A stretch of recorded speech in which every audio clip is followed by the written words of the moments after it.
اسی انفیرنس ریزننگ سے ثابت شدہ ہیں جن کی بنیاد پر جدید سائنس کائنات سے متعلق ہونے والی تحقیقات میں ناقابل مشاہدہ امور کو معقول یعنی ویلڈ سمجھتی ہے۔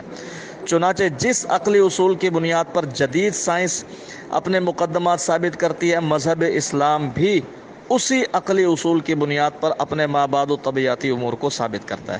لہٰذا ملحدین کا یہ دعویٰ اسلام کے بارے میں بالکل غلط ہے کہ مذہب اسلام اپنے دعوے بغیر کسی عقلی دلیل کے پیش کرتا ہے۔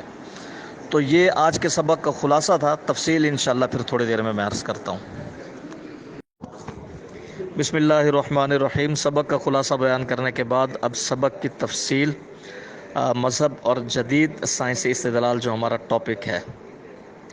سیم ہیرس امریکہ کے مشہور فلسفی اور مذہب کے ناقد ہیں جنہیں جدید الحاد کی نمائندہ شخصیات میں شمار کیا جاتا ہے۔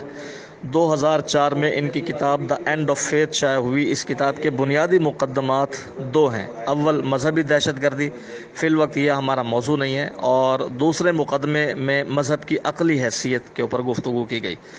تو مصنف اور ان کے ہم خیال ملحدین کا ماننا ہے کہ مذہب محض اندھے اور بے دلیل عقائد کا مجموعہ ہے جو انسان کو محض لغو نظریات اور توہم پرستی ہی سکھاتا ہے، اور اس کی کوئی عقلی حیثیت نہیں ہے۔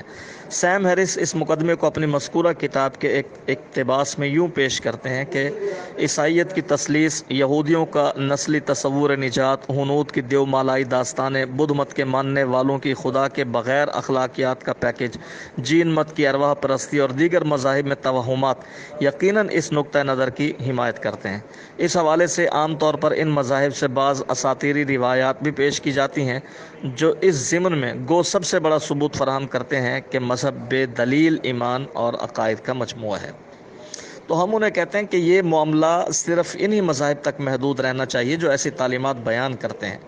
جہاں تک اسلام کا تعلق ہے تو بغیر کسی تعصب کے یہ ایک حقیقت ہے کہ یہ دین عقل اور فطرت کی بنیاد پر قائم کردہ دلائل پر قائم ہے۔ قرآن مجید اپنی تمام تر دعوت تعصب کی بنیاد پر نہیں بلکہ غور و فکر اور دلیل کی بنیاد پر پیش کرتا ہے۔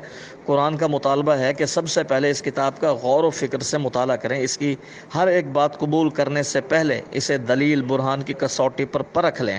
یعنی ہم غیر مسلموں کو دعوت دیتے ہیں تو اسی طرح سے دیتے ہیں، اور جب آپ کا قلب مطمئن ہو جائے تو اس وقت اس کی دعوت قبول کرنے میں کسی تعصب یا تامل کا اظہار نہ کریں۔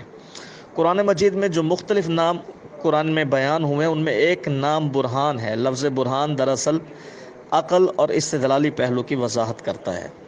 قرآن میں اس کے نزول کا بنیادی مقصد ہی یہ بیان کیا گیا کہ انسان عقل و شعور سے کام لے کر بات کو سمجھے۔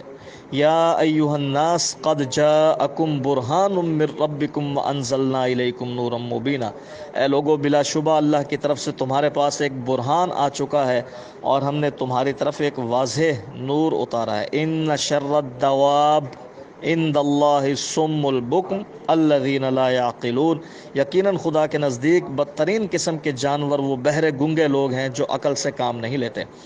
تو قرآن کریم میں اس قسم کی بکثرت آیات موجود ہیں جو واضح کرتی ہیں کہ اسلام کی پوری بنیاد وہ صرف دعوے پر نہیں ہے بلکہ استدلال پر بھی قائم ہے، عقلی دلیل پر بھی قائم ہے۔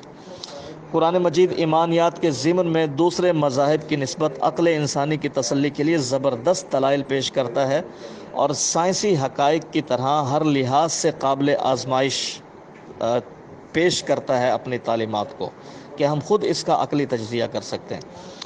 اچھا، اسلام کا وہ پہلو جس کا تعلق رسم و رواج اور معیشت و معاشرت سے ہے، اس پہلو میں بھی اسلام اپنے احکامات کے ساتھ اس کے اسرار و رموز سے آگاہ کرتا ہے۔ جس طرح دیگر سوشل سائنسز کا تجزیہ کیا جاتا ہے، اسی طرح اسلام کے ان احکامات کا بھی معروضی انداز میں عقلی تجزیہ، ریشنل انالائسس کیا جا سکتا ہے۔ مثلا اسلام معیشت کے بارے میں جو اصول فراہم کرتا ہے، سود کے حوالے سے آپ اس کا تجزیہ کر سکتے ہیں۔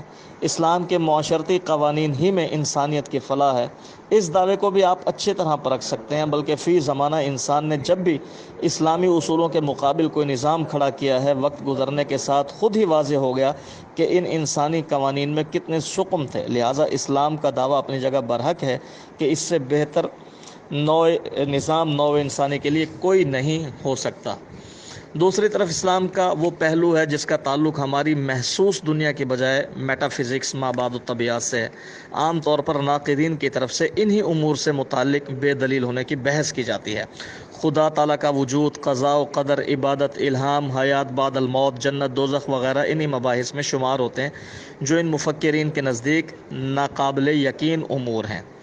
ان امور کے بے دلیل ہونے کا یہ خیال نیا نہیں ہے، بلکہ ماضی میں بھی یہ خیال عام رہا ہے، جس کی بنیاد ماضی کا مقبول فلسفہ علمیات، منطقی تجربیت، لاجیکل امپیریسزم ہے، یعنی جو چیز حواس خمسہ یعنی دیکھنے، سننے، چکھنے، محسوس کرنے یا سونگھنے کے قابل نہیں ہوتی، اسے خلاف عقل قرار دیا جائے۔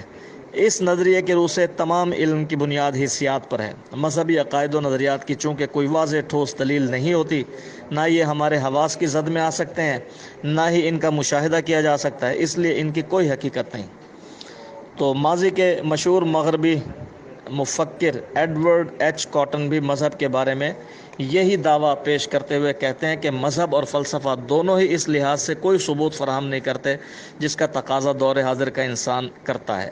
فلسفے کا کام محض تفتیش اور توضیح کرنا ہے، اور مذہب کا بھی دعویٰ اور اپنا ایک نظریہ ہے، لیکن دونوں ہی اس ضمن میں کوئی ایسی دلیل نہیں دیتے جو انسانی مایوسی اور شکوک کا مقابلہ کر سکے۔ ملحدین اس کو اپنے لیے دلیل سمجھتے ہیں، یعنی اس اقتباس کو۔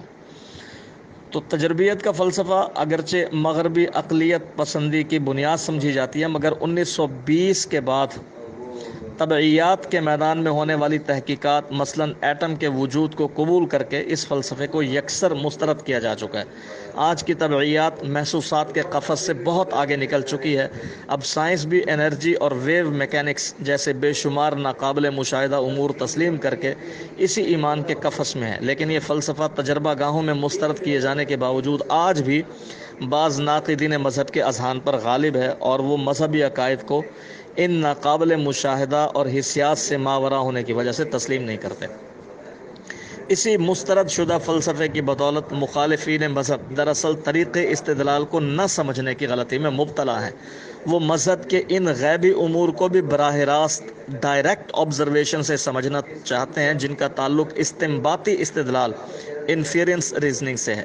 مذہب کے ان امور کا تعلق چونکہ غیبیات سے ہے، اس لیے اس پہلو کا مطالعہ براہ راست استدلال کے بجائے استنباط کے منطقی اصولوں سے اسی طرح مطالعہ کر کے تسلیم کرنا چاہیے جس طرح اس اصول سے آج جدید سائنس کائنات سے متعلق ہونے والی تحقیقات میں ناقابل مشاہدہ امور کو معقول ویلڈ سمجھتی ہے۔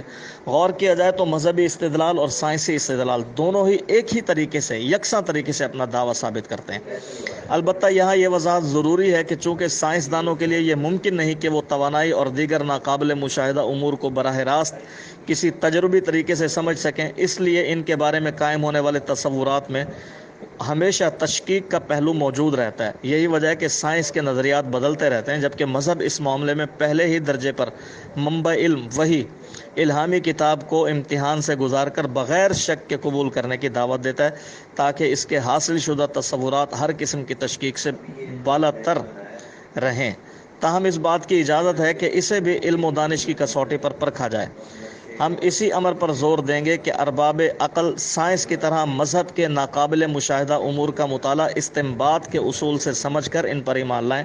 قرآن مجید کی بھی یہی دعوت ہے کہ وہ حقائق جو آنکھوں سے دیکھے نہیں جا سکتے انہیں عقلی دلائل کی بنیاد پر مانا جائے، اور قرآن کریم کی اصطلاح میں اسے ایمان بالغیب کہتے ہیں۔ یہ آج کا سبق ہے، اور انشاءاللہ پھر دوسرا سبق اور تیسرا سبق اس طرح سے پیش کیا جائے گا۔ اللہ تعالیٰ تمام احباب کو بہت جزائے خیر عطا فرمائے۔